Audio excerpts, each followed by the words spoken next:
السلام عليكم ورحمة الله وبركاته نحمده ونصلي على رسوله الكريم أما بعد فأعوذ بالله من الشيطان الرجيم بسم الله الرحمن الرحيم يريدون ليطفئوا نور الله بأفواههم والله متم نوره ولو كره الكافرون هو الذي أرسل رسوله بالهدى ودين الحق ليظهره على الدين كله ولو كره المشركون صدق الله العظيم رب اشرح لي صدري ويسر لي أمري ওয়াহলুল উকদাতাম মিন লিসানি ইয়াফকাহু কওলি। Korean মুসলিম ফেডারেশনের আয়োজনে song উরি মসজিদ কমিটি দক্ষিণ কোরিয়ার ব্যবস্থাপনায় নামিয়াংজু স্পোর্টস এন্ড কালচারাল সেন্টারে অনুষ্ঠিত আজকের এই তৃতীয় বার্ষিক ইসলামিক কনফারেন্স 2025 এ যারা আপনারা উপস্থিত হয়েছেন আপনাদের সবাইকে জানাচ্ছি আন্তরিক শুভেচ্ছা এবং মোবারকবাদ। আহলান ওয়া সাহলান ওয়া মারহাবান বিকুম ফি হাযা লিকা আত-তাইয়িব আল মুবারাক আস-সাখিন।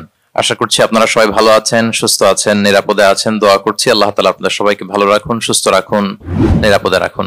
শুরুতে আমরা আল্লাহ রাব্বুল ইজ্জা ওয়াল জালালের দরবারে লাখো কোটি শুকর এবং সুজুদ নিবেদন করছি যে আল্লাহ তাআলা আমাদেরকে একটি বছর পরে আবারও তৃতীয়বারের মতো দক্ষিণ কোরিয়ায় আয়োজিত এই ইসলামিক কনফারেন্সে একত্রিত হওয়ার সুযোগ করে দিয়েছেন।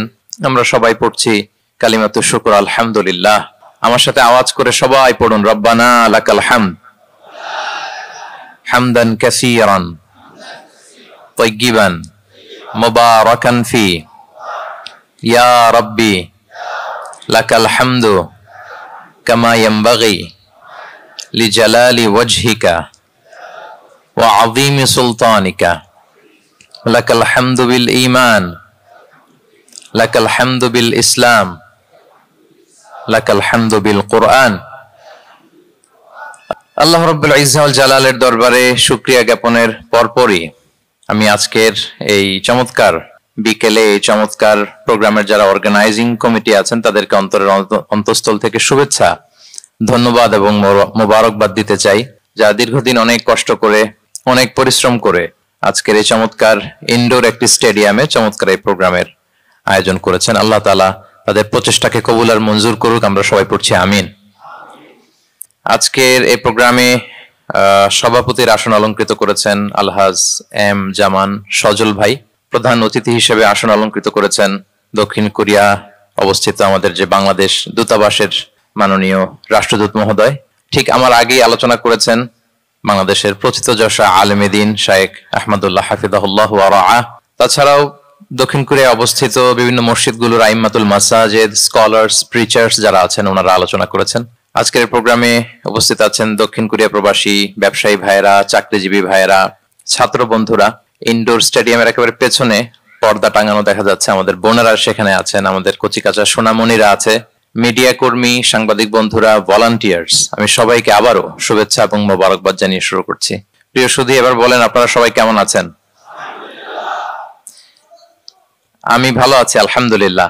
প্রিয় ভাইয়েরা, সাউথ কোরিয়াতে আপনাদের কেমন লাগে বলেন? ভালো লাগে? বাংলাদেশকে মিস করেন না আপনারা? মিস করেন না কে কে দেখি? সবাই মিস করেন? মাশাআল্লাহ, আল্লাহর দরবারে শুকরিয়া যে বাংলাদেশ থেকে হাজার হাজার কিলোমিটার দূরে সাউথ কোরিয়াতে আল্লাহ তাআলা আপনাদের রিজিকের ব্যবস্থা করেছেন আলহামদুলিল্লাহ। প্রিয় ভাইয়েরা, আমি সূরাতুস সফের দুটি আয়াত তেলাওয়াত করেছি। আমি আর কাল বিলম্ব না করে মূল আলোচনাতে চলে যাই। সূরা সফের দুটি আয়াত 8 নম্বর এবং 9 নম্বর দুটি আয়াত তেলাওয়াত করেছি।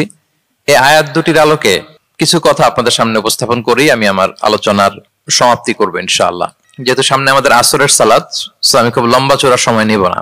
আয়াত দুটিতে আল্লাহ তাআলা বলছেন যে যারা ইসলামকে পছন্দ করে না, যারা ইসলাম বিরোধী শক্তি, যারা ইসলামের ধ্বংস চায়, তারা চায় তাদের মুখের ফুৎকারে ইসলামের আলোকে তারা নিভিয়ে দিবে। কিন্তু আল্লাহর ফয়সালা হচ্ছে আল্লাহ তার দ্বীনকে, দ্বীনের জ্যোতিকে পূর্ণরূপে বিকশিত করবেন, যদিও এটা কাফেররা অপছন্দ করে। সুবহানাল্লাহ। এবং তিনি আল্লাহ তাআলা রাসূলকে প্রেরণ করেছেন হেদায়েত দিয়ে, সত্য ধর্ম দিয়ে, দ্বীনে হক দিয়ে, যাতে করে মানব রচিত যত ধর্ম আছে, মতবাদ আছে, সবকিছুর কবর রচনা করে এগুলোর উপরে আল্লাহ তাআলা দ্বীন ইসলামকে বিজয়ী করতে পারেন, যদিও এটা মুশরিকদের কাছে খুব অসহনীয়। তাহলে এই আয়াত দুটি থেকে আমরা বুঝতে পারলাম যে ইসলামের বিজয় অবশ্যম্ভাবী। এই পৃথিবীতে ইসলামের বিজয়, অগ্রগতি, অগ্রযাত্রা কেউ ঠেকিয়ে রাখতে পারবে না। কিন্তু ইসলাম বিরোধীরা চায় ইসলামের অগ্রযাত্রাকে তারা নিভিয়ে দিবে, ইসলামের জ্যোতিকে মুখের ফুৎকারে নিভিয়ে দিবে। আওয়াজ করে বলেন তো, কাফিররা, ইসলাম বিরোধীরা মুখের ফুৎকারে আল্লাহর এই দ্বীনের জ্যোতি বা আলোকে কি কখনো নিভাতে পারবে বলেন? কোশ্চিনকালেও পারবে না। তারা নানা ষড়যন্ত্র করে, তারা নানা ধরনের চক্রান্ত করে, কূটকৌশল করে, আমাদেরকে আমাদের ভূমি থেকে উচ্ছেদ করে, আমাদের ভূখণ্ডে বোমা নিক্ষেপ করে, নানা ধরনের ষড়যন্ত্রের ছক এঁকে আমাদের নওজওয়ানদেরকে শহীদ করে, গ্লোবাল সমুদ ফ্লোটিলার মতো নৌবহরকে আটকে দিয়ে ওরা ভাবে যে ওরা ইসলামের বিজয়কে ঠেকায় ফেলবে। আসলে কি পারবে? না। আল্লাহ বলেন, আমি ইসলামের জ্যোতিকে পূর্ণরূপে বিকশিত করবো। আল্লাহু আকবার। এটাকে কেউ ঠেকাতে পারবে না। তাহলে ইসলামের বিজয় অবশ্যম্ভাবী। এটা হচ্ছে আজকের আমার আলোচনার টপিক, যে ইসলামের বিজয় এটা অবশ্যম্ভাবী, অ্যাবসলিউটলি অ্যাবসলিউট, এটা হবেই। এটাকে কেউ ঠেকাতে পারবে না। ওয়াদাটা কার বলেন তো? সবাই একটু আওয়াজ করে বলুন, ওয়াদা কার? এটা আল্লাহর ওয়াদা, যে আল্লাহ তাআলা তার জমিনে তার দিনকে তিনি বিজয়ী করবেন, ডমিনেন্ট করবেন, পাওয়ারফুল করবেন। পৃথিবীর কোন শক্তি ইসলামের এই বিজয়কে, অগ্রযাত্রাকে আটকাতে পারবে না। ইসলামের বিজয় সুনিশ্চিত। ইসলাম বিজয়ী হবেই, আপনাকে নিয়ে বা আপনাকে ছাড়া, আমাকে নিয়ে কিংবা আমাকে ছাড়া। আই রিপিট, আমি আবারও বলছি, ইসলামের বিজয় হবেই হবে, আপনাকে সহ বা আপনাকে ছাড়া, আমাকে সহ বা আমাকে ছাড়া, বিজয় হবেই। সো আমি যদি এই মহাবিজয়ের একটা অংশীজন হতে পারি, এটা আমার জন্য লাখ। কি বলেন? এই বিজয়ের পার্ট যদি আমি হতে পারি, এই ভিক্টরির একটা পার্ট যদি, অংশ যদি হতে পারি, তো এটা আমার জন্য ব্লেসিংস, আমার সৌভাগ্য। ঠিক কিনা বলেন? এখন বলেন, আমরা সেই সৌভাগ্যের অধিকারী হতে চাই কি চাই না? হতে চাই না সবাই? আল্লাহ তাআলা কবুল করুক, আমরা পড়ি আমিন। তাহলে আল্লাহর ওয়াদা, ইসলামের বিজয় হবেই হবে, সুনিশ্চিত, কোনো সন্দেহ নাই। কেউ এই বিজয়কে ঠেকাতে পারবে না। ইসলামের বিজয় হবে আমাকে নিয়ে বা আমাকে ছাড়া, আপনাকে নিয়ে বা আপনাকে ছাড়া, বিজয় হবেই। তবে আমরা যদি লেগে থাকতে পারি, এটা আমাদের জন্য সৌভাগ্যের। এবং আমরা যদি দেখি, আল্লাহ রাসূল সাল্লাল্লাহু আলাইহি ওয়া আলিহি ওয়াসাল্লাম তিনিও এরকম ভবিষ্যৎবাণী তিনি করে গিয়েছেন যে ইসলামের বিজয় অবশ্যম্ভাবী। মুসনাদে আহমদ ইবনে হাম্বলের হাদিস তিনি বলেন, লা ইয়াবলুগান্না হাযাল আমরু মা বালাগাল লাইলু ওয়ান নাহার ওয়া লা ইয়াতরুকুল্লাহু বাইতা ওয়াবার ওয়া লা মাদার ইল্লা আদখালাহুল্লাহু হাযাদ দ্বীন। এই দিন ইসলাম, এই লা ইলাহা ইল্লাল্লাহর বাণী পৌঁছে যাবে গোটা বিশ্বব্যাপী। যেখানে দিন হয়, রাত হয়, দিন রাত্রির আবর্তন পৃথিবীর যেখানে ঘটে, সেখানেই কালেমার বাণীকে পৌঁছে দিবে কে? এই পৃথিবীতে এমন কোন কাঁচা পাকা ঘর থাকবে না যে এই ঘরে লা ইলাহার বাণী পৌঁছাবে না। সুবহানাল্লাহ।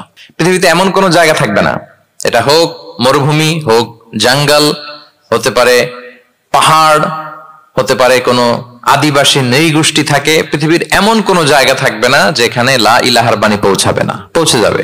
সহিহ মুসলিমের আরেক বর্ণনায় আল্লাহ রাসূল সাল্লাল্লাহু আলাইহি ওয়া আলিহি ওয়াসাল্লাম তিনি বলেন, ইন্নাল্লাহা যাওয়ালি আল আরবা ফারাআইতু মাশারিকাহা ওয়া মাগারিবাহা ওয়া ইন্না মুলকা উম্মতি সায়াবলুগু মা যুবিয়া লি মিনহা। তিনি বলেন, আল্লাহ তাআলা গোটা বিশ্বটাকে ছোট করে একটা রেপ্লিকা বানিয়ে আমার চোখের সামনে তুলে ধরেছেন। আমি পৃথিবীর প্রাচ্য পাশ্চাত্য সবটুকুন দেখেছি, আর আমি যদ্দূর দেখেছি ঠিক তদ্দূর কালেমার বাণী পৌঁছে যাবে। সুবহানাল্লাহ পড়বেন না? তার মানে গোটা বিশ্বব্যাপী ইসলামের সুমহান বাণীকে পৌঁছে দিবে কে? আল্লাহ পৌঁছে দিবেন। আল্লাহর ওয়াদা আর নবী আলাইহিস সালামের ভবিষ্যৎবাণী। তো ইসলামের এই বিজয়ের অংশী যেন আমরা হতে পারি, আল্লাহ আমাদেরকে তৌফিক দান করুক। আপনি যদি বর্তমান পৃথিবীর দিকে তাকান, তাহলে দেখবেন যে ইসলামের বিরুদ্ধে এত ষড়যন্ত্র, এত কনস্পাইরেসি, এত অত্যাচার, অপারেশন, এত কিছুর পরেও ইসলাম হচ্ছে world's fastest growing religion right now. পৃথিবীর সবচাইতে গ্রোয়িং রিলিজিয়ন হচ্ছে ইসলাম, সবচাইতে। আপনি দেখেন, জরিপ চালিয়ে একটু খোঁজ খবর নিয়ে দেখেন, সারা ওয়ার্ল্ডে দ্য ফাস্টেস্ট গ্রোয়িং রিলিজিয়ন হচ্ছে ইসলাম। সবচাইতে বাড়ন্ত, যেই ধর্মের ভেতরে মানুষ বানের পানির মতো প্রবেশ করছে, সেই ধর্মটার নাম কি? ইসলাম। মানুষ প্রবেশ করছে বানের পানির মতো। আপনি পশ্চিমা বিশ্বে দেখেন, প্রতি জুমাবারে অনেক অমুসলিম, নন মুসলিম, ইহুদি, খ্রিস্টান, এইথিস্ট, সংশয়বাদী, অ্যান্টাগনিস্ট, তারা এসে শাহাদা বাণী পড়ে মুসলমান হয়ে যাচ্ছে প্রতি জুমাবার। নারী পুরুষ নির্বিশেষে, আস্তিক নাস্তিক নির্বিশেষে প্রতি জুমাবারে তারা এসে শাহাদা পড়ে মুসলমান হয়ে যাচ্ছে। এটা তো মসজিদের খবর। রাস্তাঘাটেও আমাদের পশ্চিমা বিশ্বের দায়ীরা রাস্তার মধ্যেও দাওয়াতি কাজ করে, আলহামদুলিল্লাহ। এটাকে স্ট্রিট দাওয়া বলে। এই যে এরকম টেবিল নিয়ে বসে কোরআনের ট্রান্সলেশন নিয়ে, কিছু ইসলামের সহজ সরল বই নিয়ে তারা নন মুসলিমদের সাথে ইসলাম নিয়ে কথা বলে, আর ওরা খুব ফ্রেন্ডলি মানুষের সাথে মেশে কথা বলে, ফলে ইজিলি তাদেরকে অ্যাপ্রোচ করা যায়। তো তাদেরকে অনেকে জিজ্ঞেস করে যে তোমার ধর্ম কি, তোমার বাবার ধর্ম কি, what do you think about life after death, মৃত্যুর পরের জীবন নিয়ে তোমার ভাবনা কি, তোমার দাদা কোথায় গেল, তোমার বাবা কোথায়, তো চলে গেছে, তুমিও কোথায় যাবা। এইভাবে যখন জিজ্ঞেস করে নন মুসলিমদেরকে, তাদেরকে যখন ভাবাতে ভাবাতে ভাবাতে ভাবাতে ইসলামের বাণীগুলো যখন তাদের সামনে পেশ করে, তারা যখন কনভিন্সড হয়, অনেক খ্রিস্টিয়ান, অনেক জুইশ, অনেক নন মুসলিম ওই রাস্তার ওই দাওয়া কাজের মধ্যে, স্ট্রিট দাওয়াতেই ওইখানেই ঘোষণা দেয় আশহাদু আল্লা ইলাহা ইল্লাল্লাহ ওয়া আশহাদু আন্না মুহাম্মাদান আবদুহু ওয়া রাসূলুহু। রাস্তায় আধা ঘন্টা দাওয়া কাজের মধ্যেই ওরা কনভিন্সড হয়ে মুসলমান হয়ে যায়। হ্যাঁ, ওয়ার্ল্ডস ফাস্টেস্ট গ্রোয়িং রিলিজিয়ন। গোটা বিশ্বব্যাপী এভাবে ইসলামকে আল্লাহ তাআলা ছড়িয়ে দিচ্ছেন, গোটা বিশ্বব্যাপী ছড়ায় যাচ্ছে। কেউ এর অগ্রগতিকে থামায় রাখতে পারবে না, অসম্ভব। দেন কোশ্চেন হচ্ছে, এত এত ধর্ম থাকতে, এত এত ডক্ট্রিন থাকতে, মতভেদ থাকতে ইসলামের গ্রোথ এত বেশি কেন? গোটা বিশ্বতে দেখি মুসলমানরা মার খায়, ফিলিস্তিনে মার খাচ্ছে, আরাকানে মার খাচ্ছে, কাশ্মীরে মার খাচ্ছে, সব জায়গায় আমরা অপ্রেসড। তারপরেও মানুষের এত অ্যাট্রাকশন কেন ইসলামের প্রতি? ইসলাম থেকে তো মানুষ ভয়ে ভাগার কথা ছিল। ইসলামোফোব যেভাবে তারা ডিজাইন করেছে ওয়ার্ল্ড ওয়াইড, ইসলামের ব্যাপারে একটা ভীতি যেভাবে আন্তর্জাতিকভাবে ছড়িয়ে দেওয়া হয়েছে, এখন তো ইসলাম থেকে দূরে যাওয়ার কথা ছিল, কি বলেন? কিন্তু তার বিপরীতে বানের পানির মতো মানুষ ইসলাম ধর্মে ঢুকছে, লা ইলাহা পড়ে তারা সৌভাগ্যবান হচ্ছে। এর কারণটাকে আজকে আমরা এই কারণটা উদ্ধার করবার চেষ্টা করব, যে কেন হওয়ার কথা ছিল ইসলামের কথা শুনলে মানুষ ভয় পাবে না, সে নন মুসলিমরাই ইসলামের সুশীতল সুমহান বাণীর নিচে আশ্রয় নিচ্ছে। এর কারণটা কি? এই কারণগুলো আজকে আমরা বলবো। যে সমস্ত কারণে ইসলামের এই জয় জয়কার, যে সমস্ত কারণে অমুসলিমরা ইসলামের প্রতি অ্যাট্রাক্টেড হচ্ছে, যে সমস্ত কারণে মানুষ অন্য ধর্ম ছেড়ে মুসলিম হওয়ার জন্য পাগল পাড়া, এই কারণগুলো আজকে আমরা একটু অ্যানালাইসিস করব। এর মধ্যে এক নাম্বার কারণ হচ্ছে, আমার সুপ্রিয় দক্ষিণ কোরিয়া প্রবাসী ভাইয়েরা, এক নাম্বার কারণ হচ্ছে ইসলাম বা ইসলামী যে মতবাদ, এটা হচ্ছে ভেরি ন্যাচারাল। আমাদের ধর্মটা হচ্ছে ভেরি ন্যাচারাল রিলিজন। এটা খুবই স্বভাবজাত, খুবই স্বভাবজাত, রুচিসম্মত আর কি, পরিবেশ সম্মত, স্বাস্থ্যসম্মত, রুচিসম্মত, স্বভাবজাত। এটা মানতে, শুনতে, বুঝতে খুব সহজ, এটা আমাদের জীবনের সাথে খুব যায়। আরবিতে এটাকে বলে দীনুল ফিতরা। কি বলে? দীনুল ফিতরা, মানে এটা ফিতরাতের ধর্ম। এই ধর্মের উপরই মানুষকে আল্লাহ তাআলা তৈরি করেছেন। এটা যখন সুন্দরভাবে কারোর সামনে প্রেজেন্ট করা হয়, এটা তার কাছে এলিয়েন মনে হয় না, বরং বেশ আপন মনে হয়। এর কারণ হচ্ছে রুহের জগতে আমরা এরকম একটা কনফারেন্সে জয়েন করেছিলাম। সাইয়েদনা আদম আলাইহিস সালামের পৃষ্ঠদেশ থেকে যারা আমরা বনি আদম হয়ে পৃথিবীতে আসবো, তাদের রূহগুলোকে একত্রিত করে আল্লাহ এরকম একটা কনফারেন্সে কভেনেন্ট করেছিলেন, চুক্তি। তিনি আমাদের জিজ্ঞেস করেছিলেন যে আলাস্তু বিরাব্বিকুম, আমি কি তোমাদের রব নই? আমরা তখন স্বীকারোক্তি দিয়ে এসেছিলাম, আমরা বলেছিলাম ক্বালু বালা শাহিদিনা, হ্যাঁ আপনি আমাদের রব। তার মানে রুহের জগতেই আমরা আমাদের রবকে চিনে এসেছি, ইসলামকে চিনে এসেছি রুহের জগতেই। ফলে দুনিয়াতে যখন কেউ সুন্দর করে কোন অমুসলিমের সামনে ইসলামকে পেশ করে, প্রেজেন্ট করে, তার কাছে ইসলামকে বড্ড চেনা চেনা লাগে, ইসলামকে বড্ড আপন আপন লাগে। কারণ ইসলাম তার কাছে নতুন না, সে তো অনেক আগে ইসলামের সাথে পরিচিত হয়ে এসেছে। সুবহানাল্লাহ, রুহের জগতেই সে ইসলামকে চিনে এসেছে, ইসলামের সাথে একটা ইন্টারাকশন তার রুহের জগতেই ছিল। ফলে দুনিয়াতে যখন চমৎকার ভাবে কারোর সামনে ইসলামকে প্রেজেন্ট করা হয়, ইসলামকে তার কাছে অপরিচিত লাগে না, এলিয়েন মনে হয় না, বরং বড্ড আপন আপন লাগে তার কাছে ইসলামকে। ফলে সহজে সে ইসলামকে গ্রহণ করতে পারে। তাহলে এটাকে বলা হয় ফিতরাত। ফিতরাতাল্লাহিল্লাতী ফাতারান নাস আলাইহা লা তাবদীলা লিখালকিল্লাহ। আল্লাহর প্রকৃতির অনুসরণ করো। আল্লাহ বলেন যে প্রকৃতির উপর আল্লাহ তাআলা মানুষকে বানিয়েছেন, আল্লাহর সৃষ্টি কাঠামোতে কোনো পরিবর্তন নেই। তাহলে সবাই এই ফিতরাত ইসলামের উপরই জন্মায়।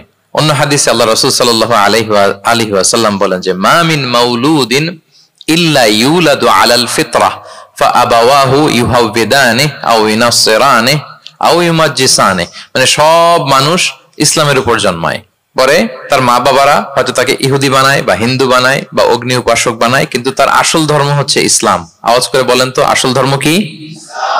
আসল ধর্ম ইসলাম। সে ফিতরাতের উপর জন্মগ্রহণ করেছে, এমনিতেই বাই ডিফল্ট তার মনটা ইসলামের দিকে টানে। এই পৃথিবীতে যা কিছু ভালো, যা কিছু কল্যাণকর, যা কিছু আমাদের সাথে খাপ খায়, সুইট করে, সহজে সুইটেবল হয়, এটাই ফিতরাত। এটাই কি? ফিতরাত। তো সব মানুষ ফিতরাতের উপর জন্মেছে, ইসলামের উপর জন্মেছে। মেরাজের রাতে রাসূল সাল্লাল্লাহু আলাইহি ওয়াসাল্লামকে দুইটা পেয়ালা দেয়া হয়েছে। তিনি বললেন উতি চুবি ইনা আইন, আমাকে জিব্রাইল আলাইহিস সালাম দুইটা বাটি দিল বা পেয়ালা দিল। ফি আহাদিহিমা লাবান ওয়া ফিল আখারি খামর। এর একটার মধ্যে ছিল দুধ আর একটা মদ। আমি দেখতে পাচ্ছিলাম না কোনটাই কি। আমাকে যখন দেয়া হলো ফা আখাযতুল লাবান, আমি দুধের বাটি নিলাম। তখন জিবরিল আলাইহিস সালাম বললেন আসবতাল ফিতরা, আপনি ফিতরাতটাই নিয়েছেন, মানে যেটা ভালো ওইটাই নিয়েছেন, যেটা আপনার সাথে সুইট করে ওইটাই নিয়েছেন। সুবহানাল্লাহ পড়েন। তাহলে ইসলাম হচ্ছে দ্বীনুল ফিতরাহ, এটা ফিতরাতি ধর্ম, এটা অতিরিক্ত চাপিয়ে দেয়া না, এটাই আমাদের ধর্ম। এজন্য ইসলামকে প্রেজেন্ট করলে আমাদের সামনে সুন্দরভাবে, এটা আমাদের কাছে অস্বাভাবিক মনে হয় না, খুবই স্বাভাবিক মনে হয়, ভেরি ন্যাচারাল মনে হয় ইসলামকে আমাদের কাছে। এটা হচ্ছে ফিতরাতের ধর্ম। এই কারণে অমুসলিমরা ইসলামের প্রতি আকৃষ্ট হচ্ছে, কারণ ইসলাম মানা, ইসলাম বোঝা, ইসলামকে প্র্যাকটিস করা মানুষের জন্য সহজ। এটা স্বভাবজাত ধর্ম, তার এটা ভেরি ন্যাচারাল, প্রাকৃতিক, রুচিসম্মত, স্বভাবসম্মত। এজন্য ইসলামের প্রতি মানুষ আকৃষ্ট হয়। এই পয়েন্টটাকে সবাই বুঝতে পেরেছেন? দ্বীনুল ফিতরা বুঝতে পেরেছেন সবাই? আচ্ছা, এটা হচ্ছে ন্যাচারাল রিলিজিয়ন, এই কারণে মানুষ আকৃষ্ট হয়। 2 নাম্বার, ইসলামের প্রতি এত আকৃষ্ট হওয়ার কারণ হচ্ছে দ্য ইউনিভার্সালিটি অফ ইসলাম। আরবিতে এটাকে বলে আল উমুম, মানে ইসলামের সার্বজনীনতা। ইসলাম হচ্ছে ভেরি ওপেন মাইন্ডেড রিলিজিয়ন, সবাইকে অ্যাকোমোডেট করতে পারে। পৃথিবীতে যত ফেইথ আছে, Islam is more accommodative than any other faith. যে কোনো ফেইথ বা বিশ্বাসের চেয়ে ইসলাম ভেরি অ্যাকোমোডেটিভ, সবার জন্য খোলা। The door of Islam is open for everybody 24/7। যখনই কেউ আসতে চায় ইসলামে, ওয়েলকাম। একজন খ্রিস্টান ভাই যদি বলে যে আমি মুসলিম হতে চাই, তার জন্য কোনো বাধা আছে বলেন? আমাদের পক্ষ থেকে কোনো না আছে নাকি? আচ্ছা, কোন ইহুদি যদি বলে মুসলিম হব, কোনো সমস্যা? কোন নাস্তিক যদি বলে, কোন পাহাড়ি নিগোষ্ঠী চাকমা যদি বলে, কোনো সমস্যা আছে?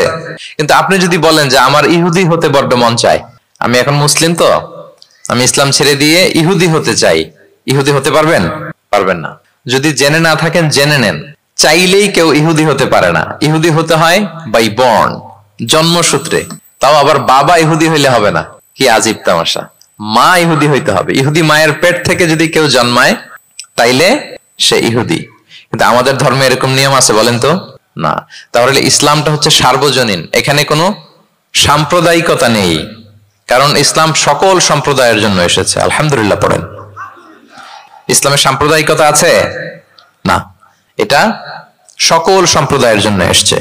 যেমন দেখেন, ইসলামের রব আল্লাহ তাআলাকে আল্লাহ কিভাবে পরিচয় করায় দিচ্ছেন। আল্লাহ বলছেন সূরা ফাতিহা শুরুতে, আমরা প্রতিদিন এটা রিসাইট করি, আমরা পড়ি আলহামদুলিল্লাহি রাব্বিল, সবাই পড়েন আলহামদুলিল্লাহি রাব্বিল আলামিন। প্রশংসা সেই আল্লাহর যিনি হচ্ছেন রব্বুল আলামিন, মানে জগৎ সমূহের রব। তিনি সবার রব। কার রব? সবার রব। তিনি কিন্তু বলেন না আলহামদুলিল্লাহ রব্বিল মুসাল্লিন, তিনি শুধু মুসল্লিদের রব বলছে। রব্বিল মুসলিমিন, শুধু মুসলিমিনদের রব বলছে।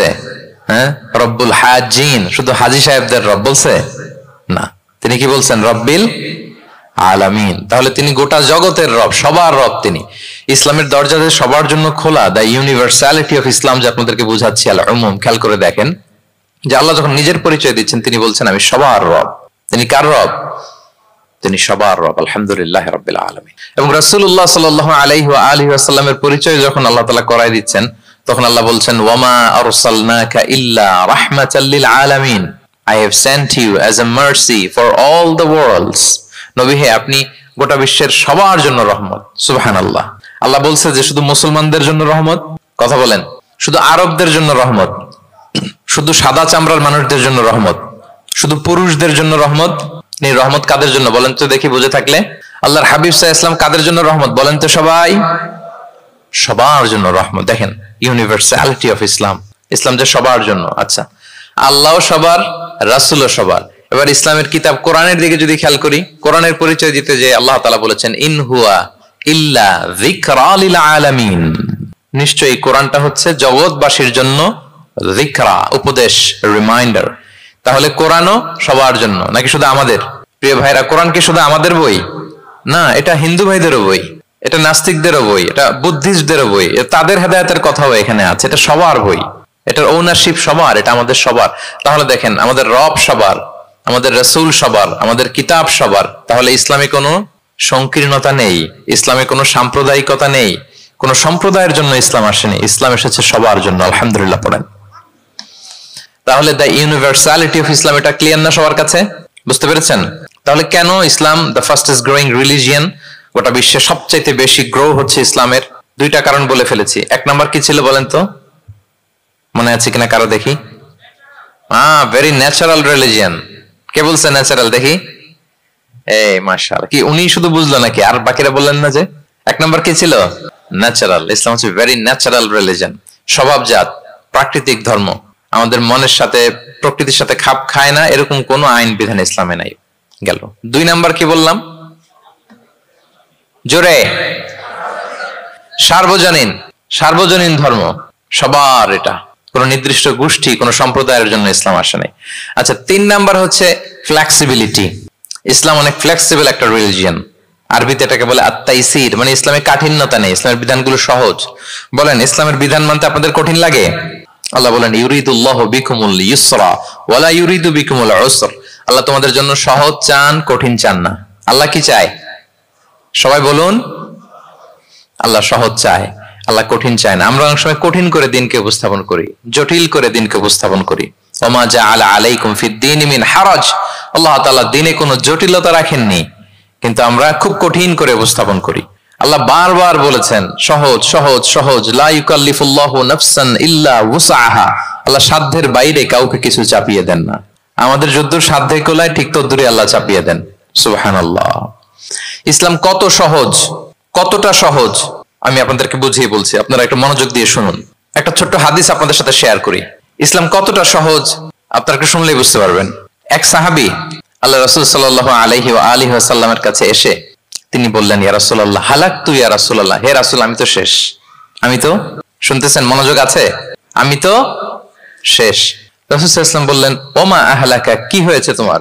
তো সে বলে, ওয়াকাআতু আলা ইমরাআতি ফি রমাদান, আমি তো রমজান মাসে দিনের বেলায় আমার স্ত্রীর সাথে মেলামেশা করে ফেলছি, একেবারে ফাইনাল মেলামেশা, আমার সিমেন আউট হয়ে গেছে বডি থেকে। এজন্য সে অস্থির হয়ে রাসূল সাল্লাল্লাহু আলাইহি ওয়াসাল্লামের কাছে এসে, ইয়া রাসূল আমি তো শেষ, আমারে বাঁচান, আমারে বাঁচান। কি হয়েছে? বলে, দিনের বেলায় রমজানে স্ত্রীর সাথে মেলামেশা, ইন্টিমেসি নিষেধ, আমি তো ইন্টিমেসিতে চলে গেছি, আমার কি হবে, আমারে বাঁচান। তো আপনারা জানেন যে ইচ্ছাকৃত যদি কেউ রোজা ভাঙে, আমি আপনাদেরকে বোঝাচ্ছি হচ্ছে ফ্লেক্সিবিলিটি। ইসলাম যে কতটা ফ্লেক্সিবল এটা আগে মাথায় রাখেন, যে what is the essence of flexibility in Islam. কতটা ফ্লেক্সিবল ইসলামের নিয়ম কানুন আর তাইসির। ইচ্ছা করে যদি কেউ রোজা ভাঙে, তার বিধান হচ্ছে তার কাজাও করতে হবে, কাফফারাও দিতে হবে। কাজা মানে একটা রোজার জন্য আরেকটা রোজা, আর কাফফারা হচ্ছে হয় তাকে একটা দাস আজাদ করতে হবে, অথবা তাকে 60টা রোজা রাখতে হবে টানা, অথবা 60 জন মিসকিনকে খাওয়াতে হবে। তো সে যখন এসে বললো, ইয়া রাসূলুল্লাহ আমাকে বাঁচান, কি করবো আমি? রাসূল সাল্লাল্লাহু আলাইহি ওয়াসাল্লাম বলেন, আচ্ছা ঠিক আছে, তুমি এই কাজ করে ফেলছো, তোমার তো পেনাল্টি হয়েছে। তো পেনাল্টি কি? তো বলে যে, রাসূল সাল্লাল্লাহু আলাইহি ওয়াসাল্লাম বলেন যে তুমি একটা দাস আজাদ করে দাও। বলে, ইয়া রাসূলুল্লাহ এই সক্ষমতা আমার নাই, আমি দাস আজাদ করবো কোত্থেকে? আচ্ছা এটা পারবা না, তো তাহলে টানা 60টা রোজা রাখো কাফারা হিসেবে, টানা 60 দিন রোজা রাখতে হবে, রমজান চলে যাওয়ার পরে 60 দিন রোজা, এটা রাখো। বলে, ইয়া রাসূলুল্লাহ এটাও পারবো না, আমি টানা 60 দিন রোজা আমি রাখতে পারবো না। আচ্ছা এটাও যদি না পারো, তাহলে তুমি 60 জন মিসকিনকে খাবার খাইয়ে দাও। এবার সে বলে, ইয়া রাসূলুল্লাহ খাবারও খাওয়াতে পারবো না আমি, এই সামর্থ্য নাই। কি বিপদ! দাস আজাদ এটাও পারবা না, টানা 60টা রোজা এটাও পারবা না, 60 জন মিসকিনকে খাবার দিবা তাও পারবা না। তো কি আর করা, বসো, এক পাশে বসো। বসে আছেন, উনি অন্যান্য কাজ সারতেছেন। হঠাৎ এক ঝুড়ি খেজুর রাসূল সাল্লাল্লাহু আলাইহি ওয়াসাল্লামের কাছে আসলো, এক ঝুড়ি সাদাকার খেজুর। আসার পর রাসূল সাল্লাল্লাহু আলাইহি ওয়াসাল্লাম বললেন, ওই লোকটা কই যে এই কাজ করে ফেলছে? তাকে নিয়ে আসা হলো। রাসূল সাল্লাল্লাহু আলাইহি ওয়াসাল্লাম বললেন, যাও, দাসও আজাদ করতে পারবা না, 60টা রোজাও রাখতে পারবা না, 60 জন মিসকিনকে খাবারও দিতে পারবা না, তাহলে এক ঝুড়ি খেজুর আমার দরবারে আসছে, চ্যারিটির সাদাকার খেজুর, যাও এগুলো গরিবদের মাঝে বিতরণ করে দাও, তাসাদ্দাক বিহা ফিল মাদিনা, মদিনায় বিতরণ করে দাও। এবার সে বলে, আলা আফকারা মিন্না ইয়া রাসূলুল্লাহ, ইয়া রাসূলুল্লাহ আমার চেয়ে গরিব কাউকে দিতে হবে? রাসূল সাল্লাল্লাহু আলাইহি ওয়াসাল্লাম বললেন, হ্যাঁ গরিব কাউকে দিবা। বলতেছে, এই পুরো মদিনাতে আমার চেয়ে গরিব আর কেউ নাই। কি বিপদ! তোমার চেয়ে গরিব আর কেউ নাই? বলতেছে, আমি সবচাইতে মদিনায় গরিব। বলতেছে, তাহলে কি আর করবা, যাও তুমিই খাও, নিয়ে যাও বাসায়, তুমি আর তোমার ফ্যামিলির সবাই মিলে এটা খাও। চিন্তা করেন, আসছিল পেনাল্টি দিতে, নিয়ে গেল এক ঝুড়ি, কথা বোঝা নাই, নিয়ে গেল এক ঝুড়ি খেজুর। দেখেন what is the flexibility of Islam. ইসলাম কতটা ফ্লেক্সিবল, মানুষের সুবিধা অসুবিধাকে ইসলাম কতটা গুরুত্ব দেয়। আমরা ইসলামকে বোঝানোর ক্ষেত্রে, এক্সপ্লেইন করার ক্ষেত্রে এগুলো মাথায় রাখি না। তাহলে ইসলামের এই যে ফ্লেক্সিবিলিটি যখন কোনো নন মুসলিম দেখে, এই হাদিস যদি কোনো নন মুসলিম পড়ে, আপনি বলেন সে কি আর অন্য ধর্মে থাকতে পারবে? যে একটা ধর্ম এত ফ্লেক্সিবল হয় কি করে, এত ফ্লেক্সিবল। এভাবে আপনি যদি দেখেন যে রাসূল সাল্লাল্লাহু আলাইহি ওয়াসাল্লাম খুব সহজ করে দিন ইসলামকে উপস্থাপন করেছেন।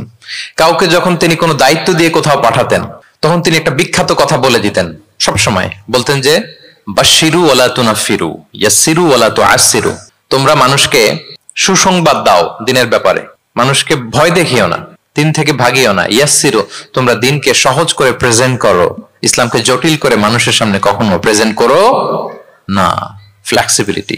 আল্লাহ রাসূল সাল্লাল্লাহু আলাইহি ওয়া আলিহি ওয়াসাল্লাম তিনি একবার মসজিদে নববীতে বসা, এক বেদুইন আসলেন। বেদুইন, নোমাডিক গায়, বেদুইন যার মধ্যে সভ্যতার ছোঁয়া লাগেনি।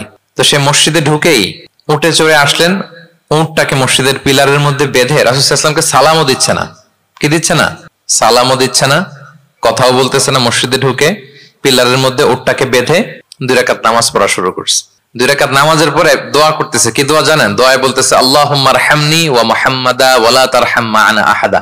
মানে আল্লাহ তুমি শুধু আমাকে রহম করো আর মুহাম্মদ সাল্লাল্লাহু আলাইহি ওয়াসাল্লামকে রহম করো, আমাদের দুইজনের সাথে আর কাউরে তুমি রহম করো না। বেদুইন হলে যা হয়, তার যে এটিকেটস অফ দোয়া, দোয়ার যে আদব, অন্যের জন্য দোয়া করলে যে নিজের লাভ এটা ভুলে গেছে। আপনারা এটা জানেন তো যে অন্যের জন্য দোয়া করলে লাভ? জানেন? আপনি যদি এক ভাইয়ের জন্য দোয়া করেন যে আল্লাহ সে অসুস্থ, তুমি তাকে সুস্থ করে দাও, ফেরেশতারা বলতে থাকে আল্লাহ যিনি এই দোয়াটা করলেন তার কোনো অসুস্থতা থাকলে আগে তুমি তাকে সুস্থ করে দাও।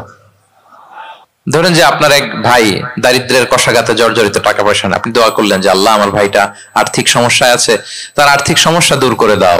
ফেরেশতারা দোয়া করে আল্লাহ যিনি দোয়া করলো তার যদি আর্থিক সমস্যা থাকে তুমি আগে তার আর্থিক সমস্যা দূর করে দাও। সুবহানাল্লাহ, সুবহানাল্লাহ বিহামদি।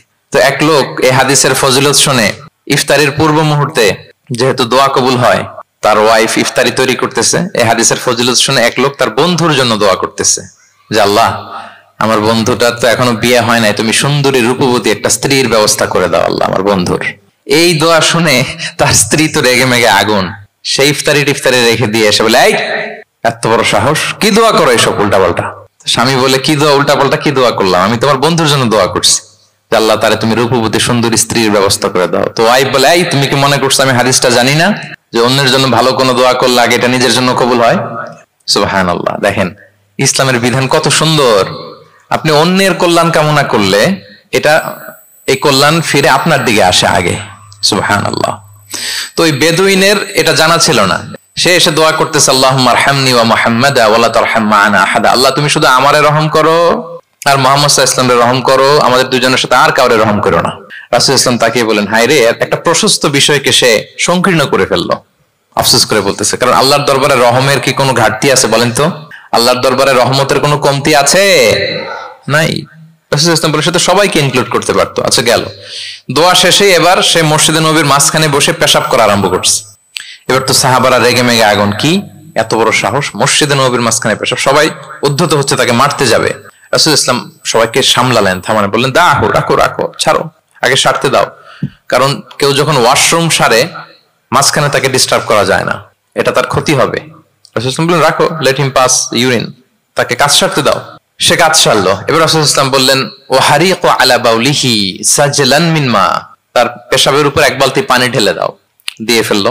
এবার রাসূল সাল্লাল্লাহু আলাইহি ওয়াসাল্লাম বললেন ইন্নামা বুইসতুম মুয়াসসিরিন ওয়া লাম তুবআসু মুআসসিরিন। হে সাহাবারা মনে রাখো তোমরা সহজপন্থী হিসেবে প্রেরিত হয়েছে, তোমরা কট্টরপন্থী হয়ে পৃথিবীতে প্রেরিত হও নাই। সুবহানাল্লাহ। তাহলে যে কোনো জিনিসের সলিউশন আপনার সহজভাবে করতে হবে, এটাকে জটিল বানানো যাবে না। আমরা অনেক সময় জটিল থেকে জটিল করি। তখন এই বেদুইনকে রাসূল সাল্লাল্লাহু আলাইহি ওয়াসাল্লাম ডেকে বললেন আচ্ছা তুমি যে কাজটা করলে, মসজিদে নববীর মাঝখানে পেশাব করলে, এটা কি ঠিক হলো?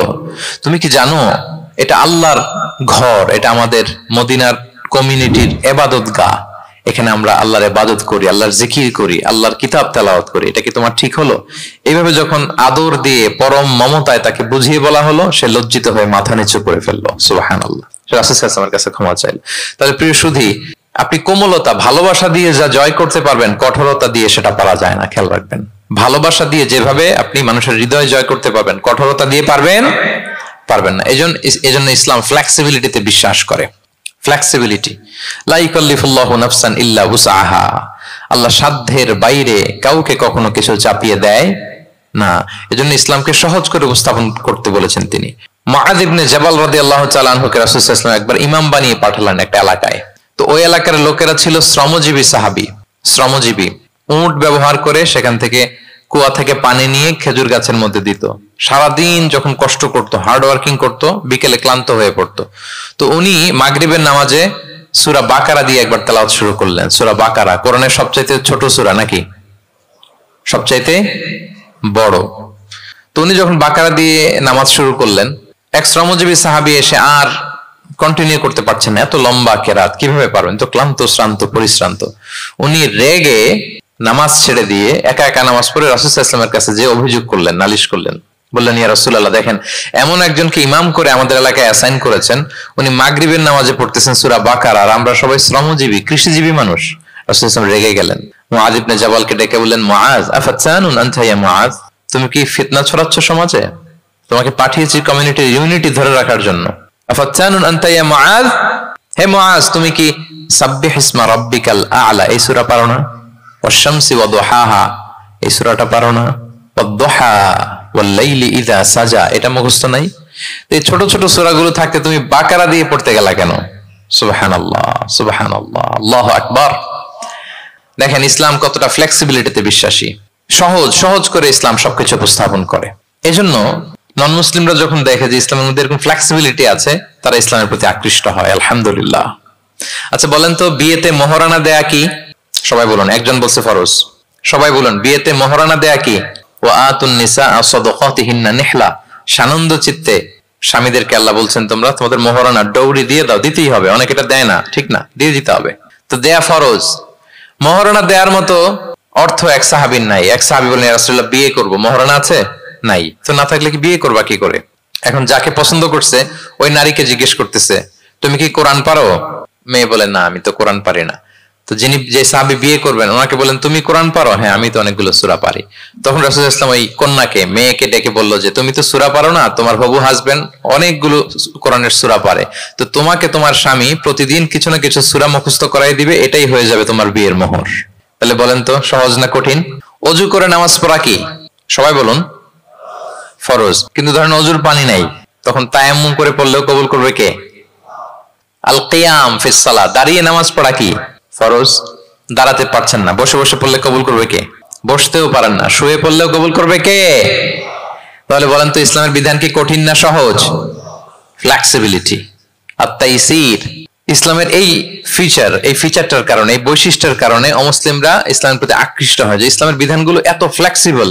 এটা হচ্ছে মূল বিধান, না হলে এটা, না হলে অপশন, না হলে এই অপশন, মানে সমাজের সাথে খাপ খাইয়ে নেয়ার মতো, সহজে মানুষ এটাকে এক্সিকিউট করার মতো সব বিধান আল্লাহ তাআলা রেখে দিয়েছেন, সুবহানাল্লাহ। তাহলে এই বিষয়গুলোর কারণে মুসলিমরা ইসলামের প্রতি আকৃষ্ট হয়। দ্য ফাস্টেস্ট গ্রোয়িং রিলিজিয়ন, মূল যে টপিক, মনে আছে তো আপনাদের? তাহলে তিনটা কারণ অলরেডি বলে ফেলেছি, আরো দুইটা বলবো, বলে শেষ করে দিব। এর মধ্যে প্রথমটা কি ছিল? ইসলাম ধর্মটা কেমন? ন্যাচারাল, ভেরি ন্যাচারাল রিলিজিয়ন, দীনুল ফিতরা। দুই নম্বরে সার্বজনীন, দ্য ইউনিভার্সালিটি অফ ইসলাম আল উমুম, এটা সবার জন্য এই ধর্মটা। তিন নম্বরে কি বললাম? ফ্লেক্সিবিলিটি, ইসলাম খুব ফ্লেক্সিবল, এটা সহজে মানা যায়, সহজে এটাকে পালন করা যায়, এজন্য অমুসলিমরা আকৃষ্ট হয়। চার নাম্বার হচ্ছে ব্যালেন্সড অ্যাপ্রোচ অফ ইসলাম। ইসলামের বিধানগুলো খুবই ব্যালেন্সড, ভারসাম্যপূর্ণ আর কি।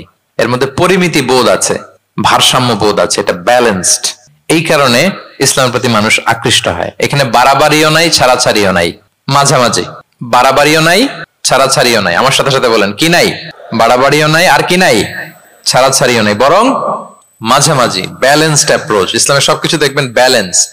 وَكَذَلِكَ جَعَلْنَاكُمْ أُمَّةً وَسَطًا لِتَكُونُوا شُهَدَاءَ عَلَى النَّاسِ وَيَكُونَ الرَّسُولُ عَلَيْكُمْ شَهِيدًا। অনুরূপভাবে আমি তোমাদেরকে ব্যালেন্স জাতি বা মধ্যমপন্থী জাতি হিসেবে তোমাদেরকে পৃথিবীতে প্রেরণ করেছি, যাতে করে তোমরা অন্য জাতির উপর সাক্ষী হতে পারো, আর নবী হতে পারেন তোমাদের উপর সাক্ষী। তাহলে আমাদের ধর্মটা খুবই ভারসাম্যপূর্ণ, খুবই কি ভারসাম্যপূর্ণ, বাড়াবাড়িও নাই, ছাড়াছাড়িও নাই। দেখেন বিশ্বাসীদের বৈশিষ্ট্যের কথা বলতে যে আল্লাহ তাআলা বলছেন, ওয়াল্লাযীনা ইযা আনফাকু লাম ইউসরিফু ওয়া লাম ইয়াকতুরু ওয়া কানা বাইনা যালিকা কাওয়ামা। বিশ্বাসীরা যখন দান করে, দানের ক্ষেত্রে তারা কৃপণতাও করে না, আবার অপচয়ও করে না, বরং মাঝামাঝি দান করে। বরং কি মাঝামাঝি দান।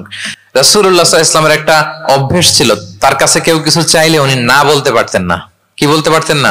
সবাই বলুন। রাসূলুল্লাহ সাল্লাল্লাহু আলাইহি ওয়াসাল্লাম কি বলতে পারতেন না? না। কেউ কিছু চাইবে আর উনি না বলবেন, এই না ওনার ডিকশনারিতে নাই, না বলতে জানতেন না। তো একবার রাসূল সাল্লাল্লাহু আলাইহি ওয়াসাল্লামের মাত্র জামা, কয়টা জামা? একটা। তো এক ফরিয়া দিয়ে এসে রাসূল সাল্লাল্লাহু আলাইহি ওয়াসাল্লামকে বললেন, ইয়া রাসূলুল্লাহ আমাকে একটা জামা দিন, আমি বস্ত্রহীন। তো রহমতের নবী কি আর করবেন, যেহেতু না বলতে জানেন না, কাউকে ফিরিয়ে দিতে জানেন না, নিজের জামাটাই খুলে দিয়ে দিলেন। সুবহানাল্লাহ। এখন ওনার গায়ে তো জামা নাই, আছে? উনি জামাহীন অবস্থায় ঘরে বসে আছেন। আল্লাহ তাআলা আয়াত নাযিল করলেন, ওয়াল্লাযীনা ইযা আনফাকু লাম ইউসরিফু ওয়া লাম ইয়াকতুরু ওয়া কানা বাইনা যালিকা কাওয়ামা। বিশ্বাসীরা যখন দান করে তারা কৃপণতাও করে না, আবার বাড়াবাড়িও করে না, মাঝামাঝি থাকে, মধ্যম পন্থা। মানে বুঝাতে চাইলেন, আল্লাহ তাআলা এই কথা দিয়ে বুঝাতে চাইলেন, নবী হে, জামা যদি দুটো থাকতো তাহলে না হয় একটা দিতেন, দুটো যদি থাকতো একটা দিতেন, এখন ছিল কয়টা? এটাই যখন দিয়ে দিয়েছেন, এখন আপনি পড়বেন কি? সুবহানাল্লাহ বিহামদি। ভারসাম্য শিখালেন আল্লাহ। তাহলে ইসলাম হচ্ছে ভারসাম্যের ধর্ম, ব্যালেন্সড রিলিজিয়ান, বাড়াবাড়িও নাই, ছাড়াছাড়িও নাই। সাহাবাদের মনের মধ্যে একবার কৌতূহল জাগলো যে রাসূল সাল্লাল্লাহু আলাইহি ওয়াসাল্লাম রাত্রিবেলা কি আমল করে, দিনের বেলা কি আমল করে, ওনার ব্যক্তিগত আমলগুলো কেমন, একটু দেখে আসি। তো ওনার খোঁজ লাগালেন।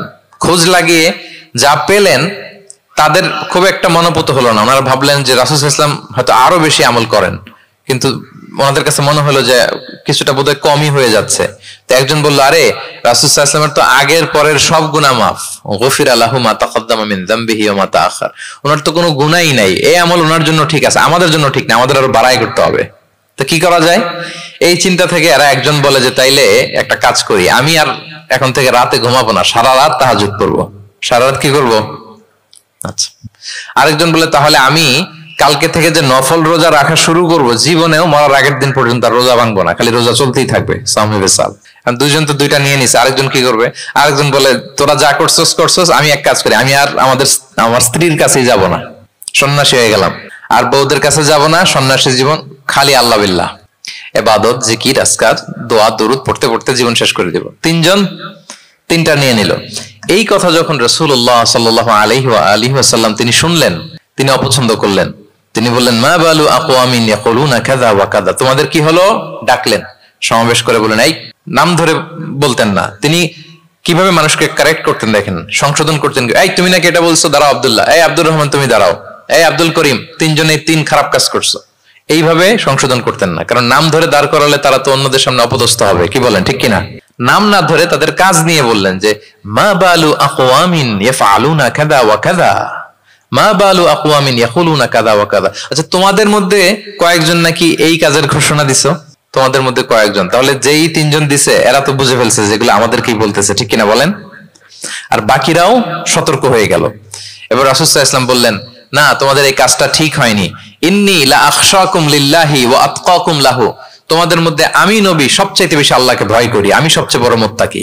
কই, আমি তো রাতে ঘুমাই আবার তাহাজ্জুদ পড়ি, কিছু সময় ঘুমাই কিছু সময় তাহাজ্জুদ পড়ি। এই ভারসাম্য রেখে জীবন চালাতে আমার তো তাকওয়ার কোনো ক্ষতি হয় না, আমি তো স্ত্রীদের সাথে মিশি, আমার তো কোনো সমস্যা হয় না, আমি মাঝে মাঝে নফল রোজা রাখি সোম বৃহস্পতি, বাকি দিনগুলোতে দিনের বেলা আমি খাই। কই, এই ভারসাম্যপূর্ণ জীবন আচরণে আমি নবী হয়ে তো আমার কোনো সমস্যা হয় না, তোমাদের তো সমস্যা কোথায়? সুবহানাল্লাহ। তাহলে রাসূল সাল্লাল্লাহু আলাইহি ওয়াসাল্লামের চাইতে যদি কেউ বড় মুত্তাকি হতে চায়, হতে পারবে বলেন তো? না। সেই নবী রাতে কখনো নির্ঘুম থাকতেন না, only except the last 10 days of Ramadan, রমাদানের শেষ 10 রাতে রাসূল সাল্লাল্লাহু আলাইহি ওয়াসাল্লাম ঘুমাতেন না। আর সারা বছরের রুটিন হচ্ছে এশার পরেই ঘুম দিয়ে এরপর রাসূল সাল্লাল্লাহু আলাইহি ওয়াসাল্লাম শেষ রাতে তাহাজ্জুদ পড়তেন, মানে ঘুমোতেন আবার নামাজ পড়তেন, ব্যালেন্সড। ইবাদত করতেন, স্ত্রীদের সাথেও মিশতেন, মাঝে মাঝে রোজা রাখতেন, আবার মাঝে মাঝে না রেখে খাবার খেতেন দিনের বেলা। সুবহানাল্লাহ। তাহলে এটাকে বলে the balanced approach of Islam, আরবিতে বলে আল ওয়াসাতিয়াতু ওয়াল ইতিদাল, মানে মধ্যমপন্থী থাকা, ভারসাম্যপূর্ণ থাকা। ইসলামের অনন্য একটা বৈশিষ্ট্য হচ্ছে এই আল ওয়াসাতিয়া, মানে দ্য ব্যালেন্সড অ্যাপ্রোচ, ভারসাম্যপূর্ণ জীবন বিধান। এগুলো যখন অমুসলিমরা দেখে তারা অবাক হয়ে যায়। সম্মানিত সুধী, আপনারা যদি ঈসা আলাইহিস সালামের ব্যাপারে আমাদের আকীদা দেখেন, বিশ্বাস, তাহলে আরো ক্লিয়ার হবেন যে আমরা অন্য ধর্মের চেয়ে কিভাবে ভারসাম্যপূর্ণ। খেয়াল করে শুনুন, খুব মজার ঘটনা, মজার ব্যাপার। ঈসা আলাইহিস সালামের ব্যাপারে আমাদের যে বিশ্বাস বা আকীদা, এটার দিকে খেয়াল করলেই বুঝবেন যে আমরা কেমন করে ব্যালেন্সড। আচ্ছা, আপনারা কি কেউ জানেন খ্রিস্টানরা ঈসা আলাইহিস সালামের ব্যাপারে কি বলে? কেউ জানেন? জানলে বলুন। আল্লাহর, নাউযু বিল্লাহি মিন যালিক, ওনারা ঈসা আলাইহিস সালামকে বলে আল্লাহর ছেলে, the son of God, Jesus Christ is the son of God, আল্লাহর ছেলে, নাউযুবিল্লাহ। তাহলে দেখেন ওনার সম্মান বাড়াইতে বাড়াইতে কোথায় নিছে? খোদার চেয়ারে নিয়ে বসাইছে, তাই না? ঈসা আলাইহিস সালামকে খ্রিস্টানরা কোথায় বসাইছে? আল্লাহর চেয়ারে, আল্লাহর সন্তান বানায় ফেলছে, নাউযুবিল্লাহ। তাহলে বাড়াবাড়ি করলো, কি করলো? ঈসা আলাইহিস সালামের ব্যাপারে খ্রিস্টানরা কি করলো? বাড়াবাড়ি। আচ্ছা, আপনারা কি জানেন ইহুদিরা ঈসা আলাইহিস সালামের ব্যাপারে কি বলে? কেউ জানেন? তারা ঈসা আলাইহিস সালামকে ওয়ালাদু জিনা বলে, বাস্টার্ড বলে, নাউযুবিল্লাহ। কি বলে? জিনার সন্তান, মানে জারদ সন্তান বলে আল্লাহর এই নবীকে ইহুদিরা। তাহলে ওনাকে অপমান করতে করতে ছাড়াছাড়ি, যেটা নামাতে নামাতে কত নিচে নামাইছে দেখছেন? তাহলে এক ধর্ম ওনারে উঠাতে উঠাতে আল্লাহর চেয়ারে, আর এক ধর্ম ওনারে নামাতে নামাতে জমিনের নিচে। আমরা কি বলি ঈসা আলাইহিস সালামের ব্যাপারে? দেখেন, আমরা বলি ঈসা আলাইহিস সালাম হচ্ছে আব্দুল্লাহি ওয়া রাসূলুহু, তিনি আল্লাহর বান্দা এবং আল্লাহর রাসূল। আল্লাহর বান্দা বলার মধ্য দিয়ে আমরা খ্রিস্টানকে রিফিউট করি, খ্রিস্টান কমিউনিটিকে, তোমরা যে আল্লাহর চেয়ারে নিয়ে বসাইছো এটা ভুল, ওইখানে না, আরো নিচে নামাইতে হবে, উনি আল্লাহর বান্দা।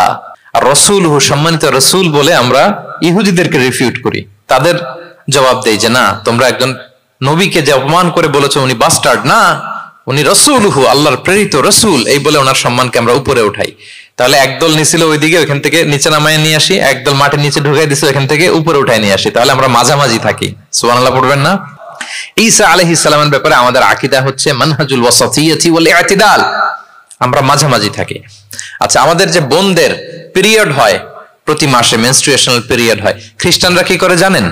কোনো বাজ বিছান নাই, পিরিয়ড আর নন পিরিয়ডের কোনো বাজ বিছান নাই, সারা মাস তারা তাদের স্ত্রীদের সাথে ইন্টিমেসিতে যায়। আচ্ছা, মানে বাড়াবাড়ি করলো, ছাড়াছাড়ি করলো। আর ইহুদিরা কি করে জানেন?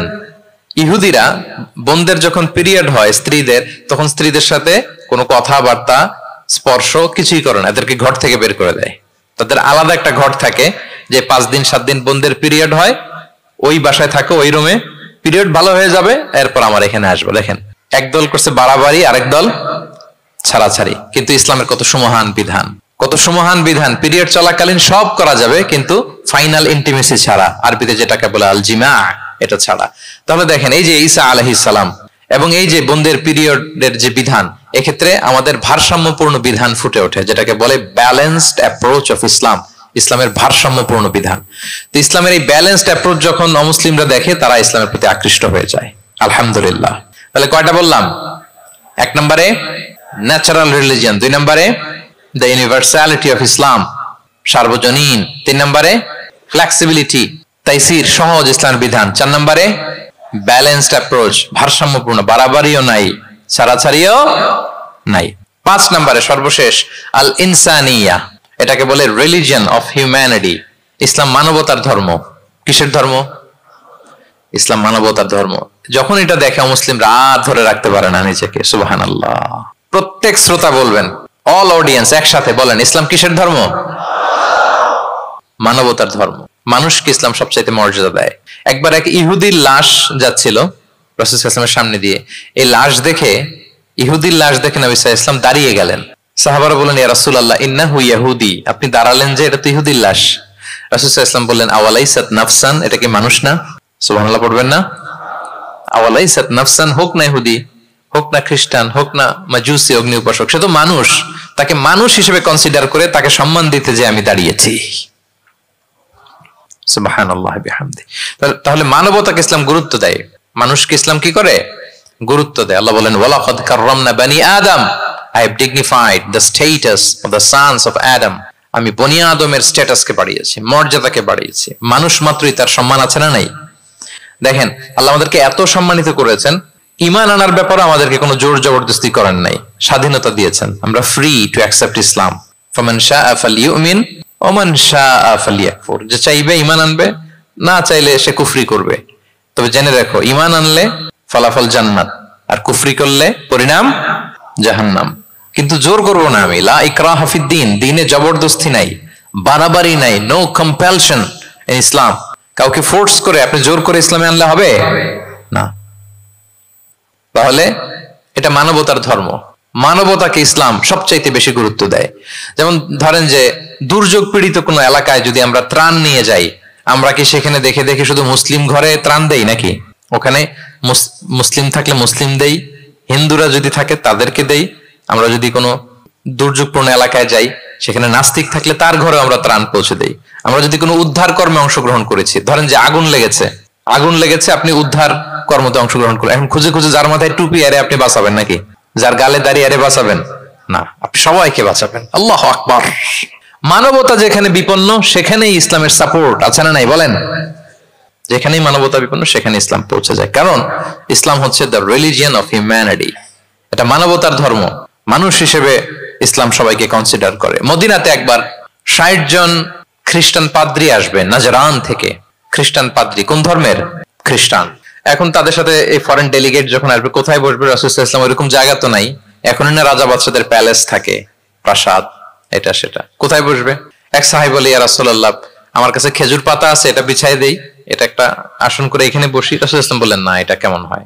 আরেক দল বলে যে আমাদের তো একটু সূর্য হেলে গেলেই তো উহুদ পাহাড়ের ছায়া পাওয়া যায়, ওখানে নিয়ে বসি। রাসূল ইসলাম বললেন না, এত দামি মেহমান, ওখানে বসা যায়? বলতে না বলতে 60 জন খ্রিস্টান পাদ্রী চলে আসছে। এখন রাসূল ইসলাম কোথায় বসতে দিবেন? উনি উপায়ন্তর না পেয়ে তাদের সবাইকে নিয়ে মসজিদে নববীর দরজা খুলে দিলেন।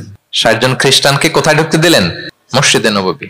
অনেক সিরাত গ্রন্থ এই বর্ণনাটাকে কভার করেছে। সিরা আল হালাবিয়া, জাদুল মাআদ ফি হাদি খায়রিল ইবাদ সহ অনেক সিরাত গ্রন্থে এসেছে 60 জন খ্রিস্টান মুসলমানদের নবীর তৈরি করা প্রতিষ্ঠিত মসজিদের নবীর ভিতরে ঢুকে মিটিং সেরেছে। এবং এক বর্ণনায় এমনও এসেছে ইন দ্য মিন টাইম আসরের সময় ওদের যখন ইবাদতের সময় হয়েছে, রাসূল ইসলাম তাদেরকে ইবাদতের অনুমতি দিলেন। তারা তাদের কিবলা পূর্ব দিকে, 60 জন মিলে পূর্ব দিকে হয়ে তারা তাদের নিজেদের ইবাদত সেরেছে। সুবহানাল্লাহ।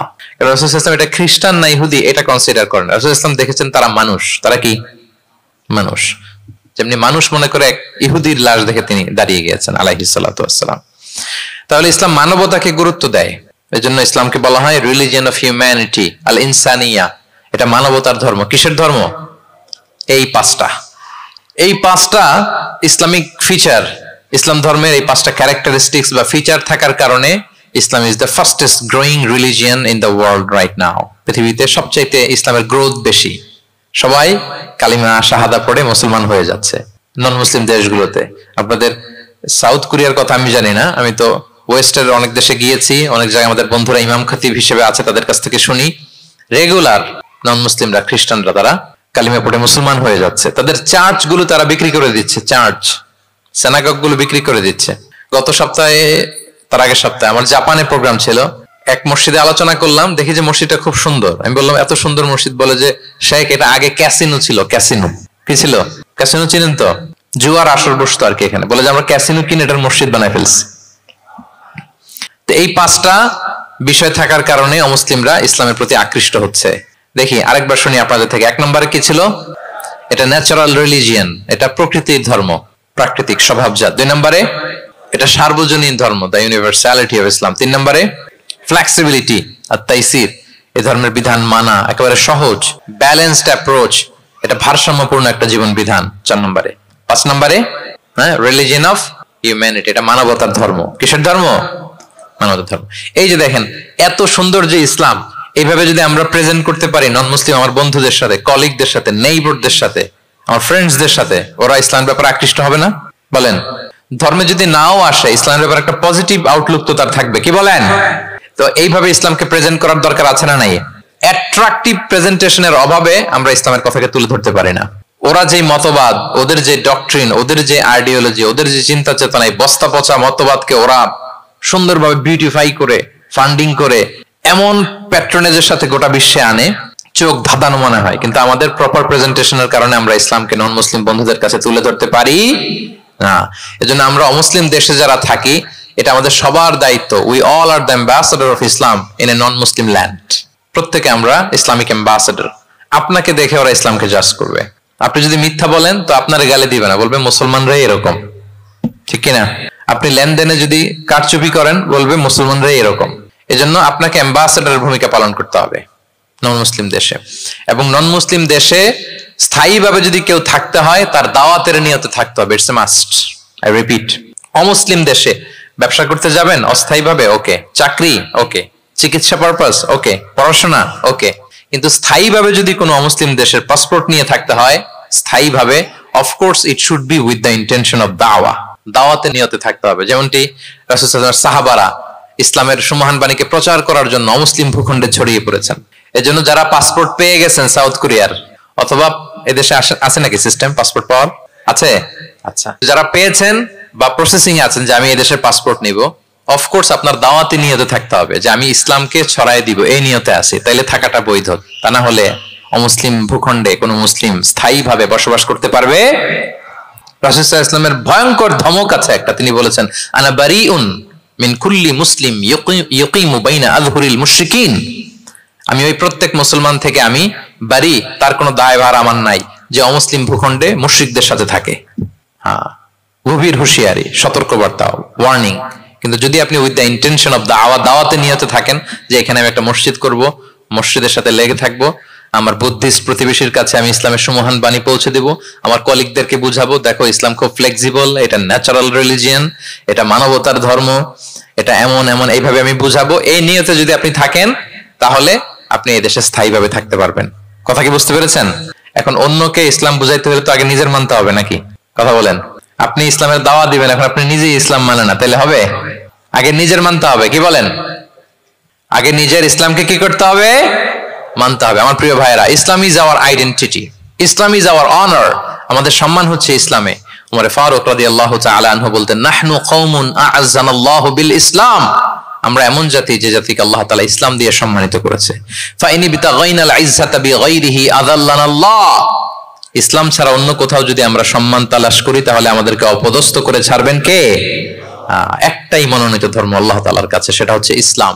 আওয়াজ করে বলুন, সেটা কি?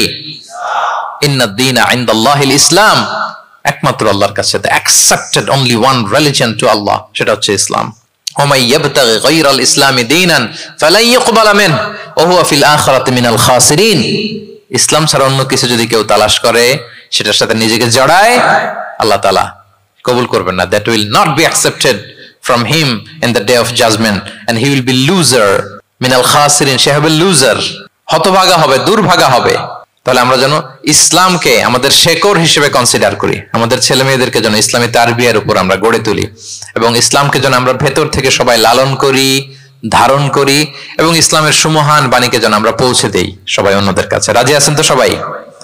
তাহলে সাউথ কোরিয়ায় যারা স্থায়ীভাবে থাকতে চান কোন নিয়তে থাকবেন? দাওয়াতের নিয়তে।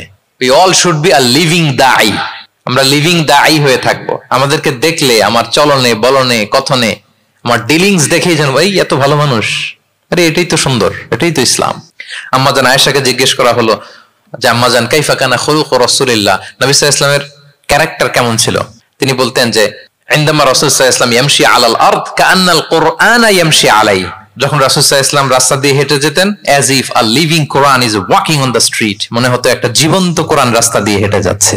তা আপনাকে দেখলেও যেন মানুষ মনে করে এটা একটা জীবন্ত ইসলাম, আপনার চলা ফেরায় আচরণে কাজে লেনদেনে মনে করে যেন সেই ইসলামের একটা আইকন। কি এভাবে থাকা যাবে তো ইনশাআল্লাহ? ইসলামকে আমাদের জীবনে, পরিবারের, সমাজে আমরা পরিপূর্ণভাবে মানতে রাজি আছি তো? ছেলে মেয়েদেরকে ইসলামের উপর অটুট রাখতে সবাই রাজি আছি? আল্লাহ তাআলা আমাদের সবাইকে কথাগুলো বোঝার আমল করার তৌফিক দান করুক। ইসলামের এই বিজয়ে যেন আমরাও শামিল হতে পারি। কোন অমুসলিমের, নন মুসলিমের, ষড়যন্ত্রকারীদের রক্তচক্ষু ইসলামের অগ্রযাত্রাকে ঠেকায় রাখতে পারবে না। আল্লাহ তার দ্বীনের জ্যোতিকে পূর্ণরূপে বিকশিত করবেন এবং দ্বীনের বিজয়ের এই মহা সমারোহে আমরা যেন অংশীজন হতে পারি। আল্লাহ তাআলা আমাদের সবাইকে কথাগুলো বোঝার ও আমল করার তৌফিক দান করুক। হাযা মা ইনদি ওয়াল ইলমু ইনদাল্লাহি আলাইহি তাওয়াক্কালতু ওয়া ইলাইহি উনীব। দীর্ঘ প্রায় 1 ঘন্টা খুব মনোযোগ দিয়ে আপনারা এই টপিকের উপর আলোচনা শুনলেন। আপনাদের সবাইকে আবারও ধন্যবাদ জানাই। আজকের প্রোগ্রামের অর্গানাইজিং কমিটি যারা আছে তাদেরকে অন্তরের অন্তঃস্থল থেকে শুভেচ্ছা জানিয়ে ভবিষ্যতে আবারও হয়তো আপনাদের সাথে কোথাও দেখা হয়ে যাবে সেই প্রত্যাশা রেখে এখানেই শেষ করছি। আসসালামু আলাইকুম ওয়া রাহমাতুল্লাহি ওয়া বারাকাতুহু।